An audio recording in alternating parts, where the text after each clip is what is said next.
Hello नमस्कार दोस्तों। मैं अमित धारीवाल आप सभी का आपके अपने YouTube channel the brain education पर हार्दिक अभिनंदन करता हूं। आइए अब सारे अच्छे होकर अपनी तैयारी को ऐसी कंटिन्यू रख रहे हो भाई। जो भी बच्चा ग्रुप डी की तैयारी कर रहा है तो उसके लिए हमने एनसीईआरटी साइंस का सेशन स्टार्ट किया है, जिसमें हम क्लास नंबर 2 कर रहे हैं।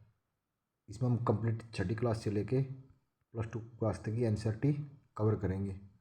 तो हमारा टॉपिक चला हुआ था मापन, जिसमें हम छठी क्लास से लेकर 12वीं क्लास तक जितने भी मापन से रिलेटेड क्वेश्चन बनते हैं वो सब आपको कवर करवा रहे हैं। तो मापन की आज ये आपकी लास्ट क्लास रहेगी, ठीक है। इससे पहले हमने एक क्लास में कवर कर लिया था, तो चलो अपनी क्लास की शुरुआत करते हैं। आज आपका पहला क्वेश्चन है, दाब का एसआई मात्रक क्या है। तो दाब का एसआई मात्रक क्या होता है? तो दाब का एसआई मात्रक होता है पास्कल। क्या होता है? पास्कल। तो दाब को हम किससे लिखते हैं? दाब को हम पी से लिखते हैं। तो पी बराबर क्या होता है? एफ बटा ए होता है। एफ मैंने फोर्स और ए मैंने एरिया, ठीक है। तो दाब की इकाई क्या होती है? तो न्यूटन मीटर स्क्वायर इसकी इकाई होती है। मोस्ट इंपॉर्टेंट है भाई। पानी के जहाज की चाल नॉटिकल में मापी जाती है। किसमें? पानी के जहाज की चाल नॉटिकल में मापी जाती है और ध्वनि की चाल मैक में मापी जाती है। प्रकाश की चाल प्रकाश वर्ष या मीटर सेंटीमीटर में मापी जाती है। प्रकाश की चाल प्रकाश वर्ष की सबसे बड़ी इकाई होती है। ये मोस्ट इंपॉर्टेंट क्वेश्चन है भाई।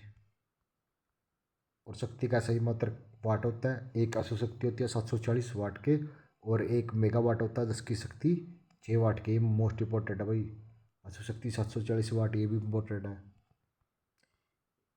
सीजीएस पद्धति में बल का मात्रक होता है डाइन। क्या होता है? डाइन होता है। जबकि एसआई पद्धति में बल का मात्रक न्यूटन होता है भाई। दोनों मोस्ट इंपॉर्टेंट क्वेश्चन है।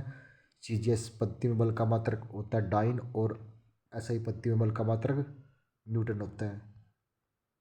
संवेग का मात्रा या मात्रक क्या होता है? किलोग्राम सेंटीमीटर, ठीक है। और संवेग को लिखते हैं द्रव्यमान गुणा वेग। संवेग को द्रव्यमान गुणा वेग बराबर लिखते हैं या किलोग्राम गुणा मीटर सेंटीमीटर में लिखते हैं। गंतव्य का मात्रक किलोग्राम मीटर क्यूब होता है, जबकि गंतव्य को हम द्रव्यमान बटा आयतन इसको लिखते हैं किलोग्राम मीटर क्यूब में लिखते हैं। प्रकाश वर्ष दूरी का बहुत बड़ा मात्रक होता है। एक प्रकाश वर्ष 9.46 गुना 10⁻17 सेंटीमीटर होता है भाई। मोस्ट इंपॉर्टेंट, एक प्रकाश वर्ष किसके बराबर होता है? एक पास्कल होता है 3.26 प्रकाश वर्ष के।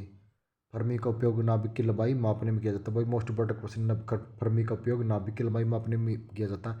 एक फर्मी बराबर होता है 10 की शक्ति -15 मीटर या 10 की शक्ति -13 सेंटीमीटर। दोनों इंपॉर्टेंट है भाई। 1 इंच बराबर होता है 2.24 सेंटीमीटर के, और 1 सेंटीमीटर होता है 0.39 इंच के बराबर। एक पिकोमीटर होता है 10 की शक्ति 12 मीटर या 10 की शक्ति 10 सेंटीमीटर भाई। मोस्ट इंपॉर्टेंट क्वेश्चन है। एक पिकोमीटर 10 की शक्ति 12 मीटर या 10 की शक्ति 10, ये शक्ति इसकी दोनों माइनस में आएगी। अगर 10 की शक्ति 12 तो मीटर, 10 की शक्ति अगर 10 है तो सेंटीमीटर। एक माइक्रोमीटर बराबर होता है 1 गुणा 10⁻⁻6 मीटर या 10⁻⁴ सेंटीमीटर के। भाई आई होप आपको ये सेशन अच्छा लगा। इसमें हमने छठी क्लास से लेके +2 क्लास तक की एनसीईआरटी का एक टॉपिक कवर किया। कौन सा? मापन। जितने भी मापन से रिलेटिव क्वेश्चन बन रहे थे, चाहे वो छठी क्लास के हो, चाहे वो 7वीं क्लास के हो, या फिर 11वीं के हो, या फिर वो 12वीं क्लास के, वो सब हमने कवर कर लिया। अगर आपको इस सेशन अच्छा लग रहा है तो भाई ज़रूर कमेंट करना। हम एक मंथ में भाई आपको एनसीईआरटी साइंस का ऐसे ही हैंड राइटिंग से रिवीजन करवा देंगे, अगर आप सभी साथ रहे तो।